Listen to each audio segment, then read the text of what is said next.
السلام عليكم ورحمة الله وبركاته. الحمد لله والصلاة والسلام على رسول الله أما بعد. தலைமுடி அதே போல தாடிக்கு கருப்பு சாயம் பூசலாமா என்கிற ஒரு கேள்வி கேட்கப்பட்டிருக்கிறது. அன்புள்ள சகோதர சகோதரிகளே, தலைமுடி தாடி போன்றவை நரைக்கிற போது அதற்கு மருதாணி போடுவது சுன்னத்தானது என்கிற கருத்தை எல்லா உலமாக்களும் முன்வைத்திருக்கிறார்கள். அதிலே கருத்து வேறுபாடுகள் எதுவும் கிடையாது. அதே போல கருப்பு தவிர்ந்த ஏனைய கலர்களில் உள்ள டைகளை பயன்படுத்துவது பற்றி பேசுகிற போதும் அந்த டை உடல் நலத்திற்கு கேடு விளைவிக்காத நிலையில், அதே போல தண்ணீரை முடிகளில் படாமல் தடுக்காத நிலையில் இருக்குமாக இருந்தால் கருப்பு தவிர்ந்த ஏனைய கலர்களில் உள்ள டைகளை தாடி தலைமுடி போன்றவற்றிற்கு பயன்படுத்தலாம் என்பதையும் உலமாக்கள் குறிப்பிடுகிறார்கள். இந்த இரண்டு விஷயங்களும் கருத்து வேறுபாடு இல்லாத விஷயங்களாகும். அதே நேரத்தில் தாடி தலைமுடி போன்றவற்றுக்கு கருப்பு சாயம் பூசலாமா என்பதை பொறுத்தவரையில் இது ஹராம் அல்லது ஹலால் என்று ஏகோபித்த நிலையில் தீர்மானிக்கப்படாத ஒரு இஜ்திஹாதுக்குரிய கருத்து வேறுபாட்டுக்குரிய ஒரு மஸ்அலாவாகும்.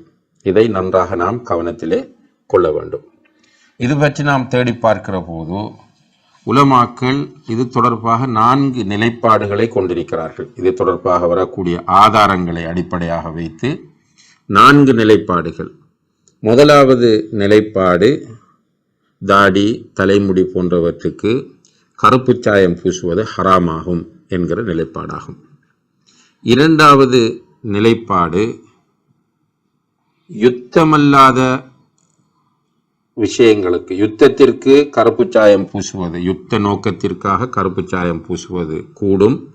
ஆனால் யுத்தம் தவிர்ந்த ஏனைய சந்தர்ப்பங்களில் கருப்பு சாயம் பூசுவது மக்ரூஹாகும் என்கிற இரண்டாவது கருத்தும் காணப்படுகிறது. மூன்றாவதாக எவ்வித தடையும் இல்லாமல் தாராளமாக தலைக்கு தாடிக்கு கருப்பு சாயம் பிளாக் டை பயன்படுத்தலாம் என்கிற கருத்து. நான்காவதாக இது பெண்களுக்கு அனுமதிக்கப்பட்டிருக்கிறது கருப்பு சாயம் பூசுவது, ஆனால் ஆண்களுக்கு இது கூடாது என்கிற ஒரு கருத்து. இந்த 4 கருத்துக்களும் தலைமுடிக்கு அல்லது தாடிக்கு கருப்பு சாயம் பூசுவது தொடர்பாக இஸ்லாமிய அறிஞர்களால், இமாம்களால், உலமாக்களால் முன்வைக்கப்பட்டிருக்கிற கருத்துக்களாகும். இவற்றிலிருந்து இது இஜ்திஹாதுக்குரிய ஒரு விஷயம் என்பதை நாம் முதலிலே கவனத்தில் கொள்ள வேண்டும்.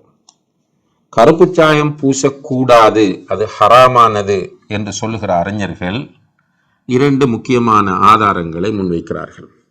அதிலே ஒன்றுதான் சஹீஹ் முஸ்லிமிலே பதிவு செய்யப்பட்டிருக்கிற ஒரு ஹதீஸ். ஜாபிர் இப்னு அப்துல்லா ரலியல்லாஹு அன்ஹு அவர்கள் அறிவிக்கிறார்கள், மக்கா வெற்றியின் போது அபு குஹாஃபா, அதாவது அபூபக்கர் ரலியல்லாஹு அன்ஹுடைய தந்தை அழைத்து வரப்படுகிறார் அல்லது கொண்டு வரப்படுகிறார். அவருடைய தலைமுடியும் அவருடைய தாடியும் வெண்மையாக இருந்தது, நரைத்து வெண்மையாக இருந்தது.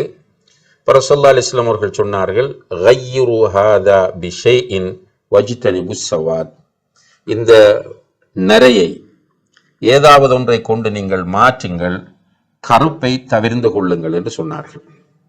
இந்த ஹதீஸ் தான் கூடாது என்று சொல்லக்கூடியவர்கள் முன்வைக்கிற மிக வலுவான ஆதாரமாகும்.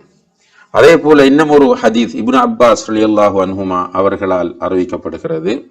ரசூலுல்லாஹி அலைஹி வஸல்லம் அவர்கள் சொன்னார்கள், என்னுடைய சமுதாயத்தின் இறுதி காலத்தில் ஒரு கூட்டம் வருவார்கள், அவர்கள் தங்களுடைய தலைமுடிகளுக்கு கருப்பு சாயம் பூசுவார்கள், அவர்கள் சுவர்க்கத்தின் வாடையையும் நுகர மாட்டார்கள் என்று வருகிற ஹதீஸ் ஆகும். இந்த ஹதீஸை இமாம் அஹ்மத், அபு தாவூத், நசாயி போன்றவர்கள் பதிவு செய்திருப்பதை நாம் பார்க்கிறோம். இந்த 2 பிரதானமான ஆதாரங்களையும் மையமாக வைத்துத்தான் தலைமுடிக்கு அல்லது தாடிக்கு கருப்பு சாயம் பூசுவது கூடாது என்று சொல்கிற உலமாக்கள் தீர்ப்பு வழங்கியிருக்கிறார்கள். அதே நேரத்திலே கருப்பு சாயம் பூசலாம் என்கிற கருத்தை உடையவர்கள், குறிப்பாக ஹனஃபி மதுஹபை சேர்ந்த உலமாக்கள், அதுபோல சஹாபாக்களிலும் சிலர் இந்த கருத்தை உடையவர்களாக இருந்திருக்கிறார்கள். அதுபோல இமாம் இப்னு சீரின், அபு சலமா, நாஃபி, இமாம் மூசா இப்னு தல்ஹா, இப்ராஹிம் அன்-நஹஇ போன்ற பலர் இந்த கருத்தை முன்வைத்திருக்கிறார்கள். அதாவது கருப்பு சாயம் தாடிக்கு அல்லது தலைமுடிக்கு பூசிக்கொள்ளலாம் என்கிற கருத்தை.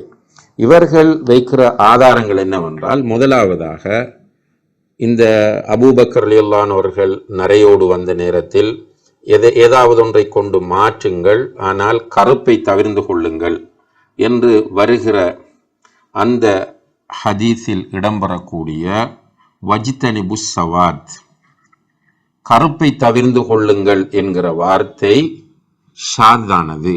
அதாவது ரசூல் ஸல்லல்லாஹு அலைஹி வஸல்லம் அவர்கள் அதை சொல்லவில்லை, அதை அறிவித்த ராவிதான் அந்த கருத்தை முன்வைத்திருக்கிறார். அதாவது அறிவிப்பாளருடைய ஒரு கருத்தை தவிர ரசூல் ஸல்லல்லாஹு அலைஹி வஸல்லம் அவர்கள் சொன்னது அல்ல என்கிற ஒரு வாதத்தை அவர்கள் இந்த இடத்திலே முன்வைக்கிறார்கள். இதிலே கடும் வாத பிரதிவாதங்கள் இருக்கின்றன. இரண்டாவதாக அவர்கள் சொல்லக்கூடிய ஆதாரம் என்னவென்று கேட்டால், ரசூலுல்லாஹி அலைஹி வஸல்லம் அவர்கள் கருப்பு சாயம் பூசுகிற ஒரு கூட்டம் வருவார்கள், அவர்கள் சுவர்க்கத்தின் வாடையையும் நுகரமாட்டார்கள் என்று சொன்ன செய்தி என்பது பலவீனமானது என்கிற கருத்தை சில அறிஞர்கள் முன்வைத்திருக்கிறார்கள்.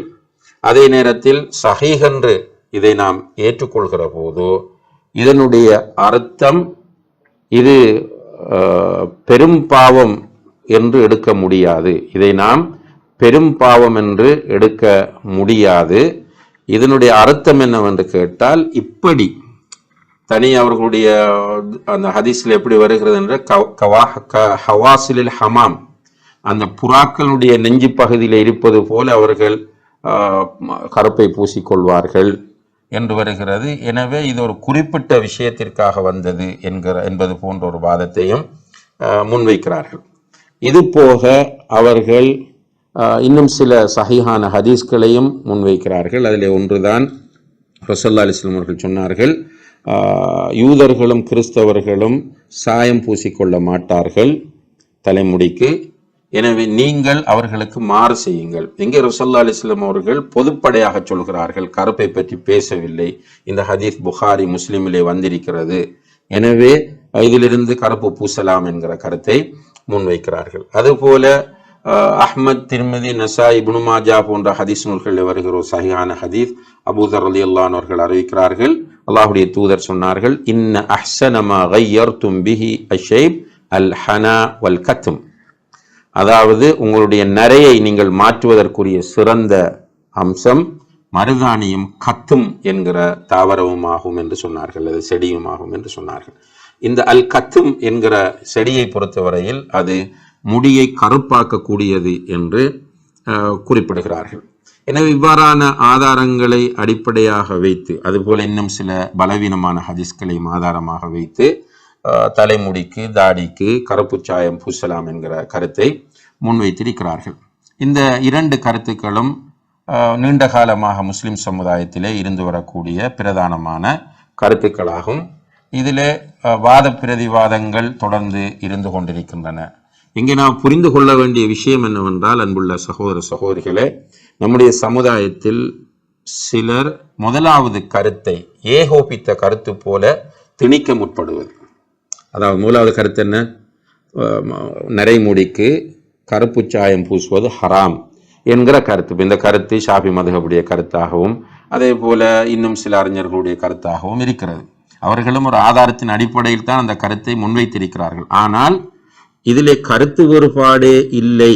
இது ஏகோபித்த ஒரு கருத்து போன்ற ஒரு மனநிலையில் நிறைய பேர் இந்த மஸ்அலாவை, இந்த பிரச்சனையை அணுகுவதை நம்ம பார்க்கிறோம். இது தவறானதாகும். இதில் நம்ம புரிந்து கொள்ள வேண்டும், இதிலே பல கருத்துக்கள் இருக்கின்றன. ஒன்று மிக முக்கியமான கருத்து ஹராம் என்பது, இன்னும் ஒன்று அனுமதி என்பது. ஆனால் இதற்கு மத்தியிலே நாம் பார்க்கும்போது இமாம் இப்னுல் கையிம் அல் ஜௌசியா ரஹிமஹுல்லா அவர்கள் தன்னுடைய ஜாதுல் மஆத் என்கிற நூலிலே இது பற்றி பேசுகிற நேரத்தில் ஹசன் ஹுசைன் ரலியல்லாஹு அன்ஹுமா இரண்டு பேரும் தன்னுடைய முடிக்கு கருப்பு சாயம் பூசியிருக்கிறார்கள் என்று சஹீஹான செய்தி வருகிறது என்று சொல்கிறார்கள். ஹசன் ஹுசைன் ரலியல்லாஹு அன்ஹுமா தங்களுடைய நரையை போக்குவதற்காக வேண்டி கருப்பு சாயம் பூசியிருக்கிறார்கள் என்பது சஹீஹான செய்தியாகும் என்று இப்னுல் கையிம் ரஹிமஹுல்லாஹ் அவர்கள் சொல்கிறார். உண்மையிலேயே அதனுடைய அறிவிப்பாளர் வரிசையும் சஹீஹானது தான். இது அல்லாமல் கருத்து வேறுபாடான நிலையில் இன்னும் பல சஹாபாக்கள், அதே போல இன்னும் சில சஹாபாக்கள், தாபீன்கள், இமாம்கள் இவ்வாறு செய்ததாகவும் வருகிறது. உதாரணமாக உஸ்மான் இப்னு அஃபான், அப்துல்லாஹ் இப்னு ஜாஃபர், சாத் இப்னு அபி வக்காஸ், உக்பத் இப்னு ஆமிர், முகீரத் இப்னு ஷுபா, ஜரீர் இப்னு அப்துல்லா, அம்ர் இப்னு அல் ஆஸ் போன்ற சஹாபாக்கள் கருப்பு சாயம் பூசக்கூடியவர்களாக இருந்திருக்கிறார்கள் என்கிற கருத்தை இமாம் இப்னுல் கையிம் ஜௌசியா ரஹிமஹுல்லாஹ் அவர்கள் சொல்கிறார். அதே போல தாபீன்களிலே அம்ர் இப்னு உஸ்மான், அலி இப்னு அப்துல்லாஹ் இப்னு அப்பாஸ், அபு சலமத் இப்னு அப்துர் ரஹ்மான் இப்னு அல் அஸ்வத், மூசா இப்னு தல்ஹா, ஜுஹ்ரி, அய்யூப், அதே போல இஸ்மாயில் இப்னு மாதி கரீப் போன்றவர்களும் கருப்பு சாயம் பூசக்கூடியவர்களாக இருந்திருக்கிறார்கள். அதுபோல அதற்கு பின்னால் வந்த சில அறிஞர்களும் உலமாக்களும் கருப்பு சாயம் பூசக்கூடியவர்களாக இருந்திருக்கிறார்கள் என்பதை இமாம் இப்னுல் கையிம் ஜௌசியா ரஹிமஹுல்லாஹ் அவர்கள் தன்னுடைய ஜாதுல் மஆத் என்கிற நூலிலே குறிப்பிடுவதை நாம் பார்க்கிறோம். எனவே இவ்வாறு கருத்து வேறுபாட்டுக்குரிய ஒரு மஸ்அலாவில் ஒரு கருத்தை நாம் திணிக்க முற்படக்கூடாது என்பது மிக முக்கியமான விஷயமாகும். அதே நேரத்திலே இதிலே நடுநிலையான கருத்தாக வல்லாஹு தஆலா ஆலம் இமாம் இப்னுல் கையிம் அல் ஜௌசியா ரஹிமஹுல்லாஹ் அவர்கள் சொல்லுகிற போது இது மக்ரூஹான ஒன்று என்பதிலே சந்தேகமில்லை என்பதை குறிப்பிடுகிறார்கள். இது மக்ரூஹான ஒன்று. இமாம் அஹ்மது பின் ஹம்பல் ரஹிமஹுல்லாஹ் அவர்களும் சத்தியமிட்டு இது மக்ரூஹ் என்று கூறுகிற ஒரு கூற்று காணப்படுகிறது. எனவே இந்த விஷயத்தில் தலைக்கு தாடிக்கு கருப்பு சாயம் பூசலாமா என்கிற மஸ்அலாவில் ஒரு நடுநிலையான கருத்தாக தென்படுவது இது மக்ரூஹான ஒரு விஷயம். கருப்பு சாயம் பூசுவது மக்ரூஹான ஒரு விஷயம் என்பது தென்படுகிறது. மக்ரூஹ் என்றால் விட்டால் நல்லது, செய்தால் குற்றமில்லை. பூசாமல் விட்டால் நல்லது, மருதாண்டியை பூசிக்கொள்வது சிறந்தது. அப்படி அல்லது வேறு கலர்களை பயன்படுத்தி கொள்வது நல்லது. அப்படி இல்லாமல் ஒருவர் கருப்பு பூசினால் அவர் பெரும்பாவம் செய்கிறார் என்கிற அந்த நிலைக்கு நாம் செல்ல முடியாது என்பதை நாம் கவனத்தில் கொள்ள வேண்டும். வல்லாஹு தஆலா ஆலம். وآخر دعوانا أن الحمد لله رب العالمين والسلام عليكم ورحمة الله وبركاته.